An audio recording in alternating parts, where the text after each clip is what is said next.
Right uppercut there, and for a second time, and that's it being waved off. Herland got. มาแล้วครับโอ้โหโดนลำตัวครับ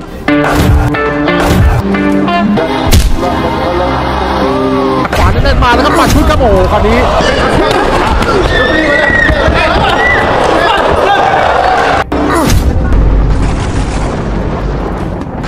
Isa sa may turing ngayon na future ng Philippine boxing na pwedeng mag-world champion. Hand of his, just like that.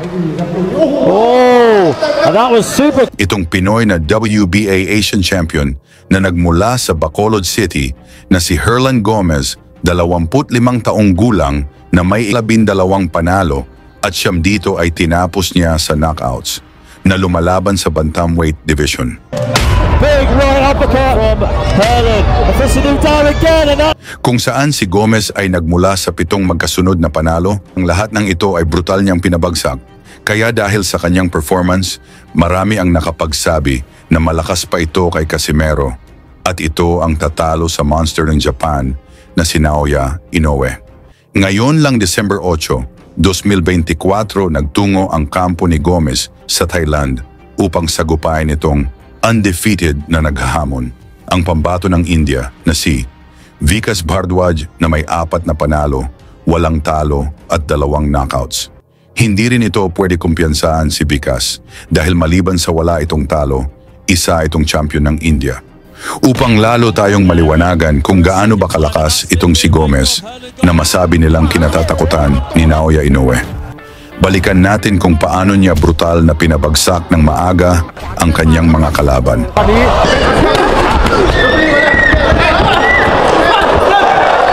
Matapos pabagsakin ni Gomez ang Thai na si Thanachai Kamun sa loob lang ng 2 round sa harap ng mga Thai fans sa RCA Space Plus sa Bangkok, Thailand. Tila ba gusto kagad makapaghiganti ang Thailand? 1 buwan lang ang nakalipas muli nilang pinabalik sa Gomez upang itapat sa kanilang pinakamalakas na pambato. Ito ay Asian champion at 2 times world title challenger na si Wicha Pulaikao na may 64 na panalo at 48 knockout. Kaya sa laban na ito, tila ba pinanigurado na ng mga Thai na pabagsakin lang ng kanilang veteranong champion, ang baguhang si Gomez. Ngunit pagdating sa laban, kabaliktaran ang nangyari dahil pinasuko lang ng batang Pinoy ang kanilang champion sa loob ng 4 na rounds at inangkin ng Pinoy ang WBO Asian Bantamweight title.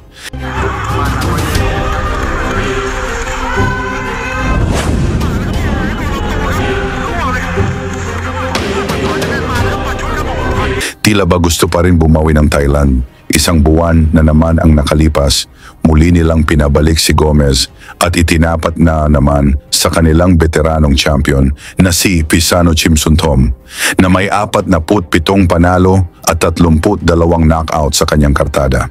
Pagdating sa laban, pinasuko ng batang Pinoy ang veteranong si Chimsuntom sa loob lang ng 2nd round sa harap ng mga dismayadong Thai fans. Right uppercut, and Visanu is down again for slightly wobbly legs early on. Big left hook from Herland. Visanu down again, and that's going to be it. Referee waving it off. And Visanu is down, and Herland is going to be crowned the new ABF Bantamweight Continental Champion. Bantamweight Continental Champion.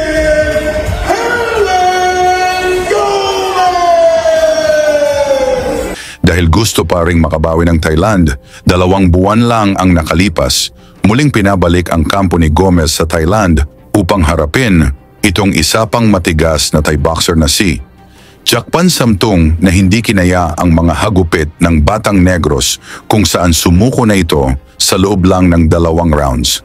Dahil dito talagang kinatatakutan na si Gomez at sinabing mas malakas pa ito kay Casimero. Dahil naubos na ang mga malakas sa Thailand, Dubai naman ang pinuntirya ni Gomez upang sagupain itong Indian champion na si Vikas Dahiya na may 6 na panalo at 4 dito ay tinapos niya sa knockouts. Kung saan isunod daw nito ang batang Pinoy na si Gomez. Sa pagbukas ng laban talagang dinaan sa bilis na Indian boxer ang ating Pinoy At may pasayaw-sayaw pa ito habang naghahanap lang ng magandang timing si Gomez kung paano ipatama ang kanyang bomba.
Mula sa palitan ng suntok, nasingitan ang bodega ng Indian boxer na naging sanhi sa pagsabit nito sa lubid habang binilangan ng referee.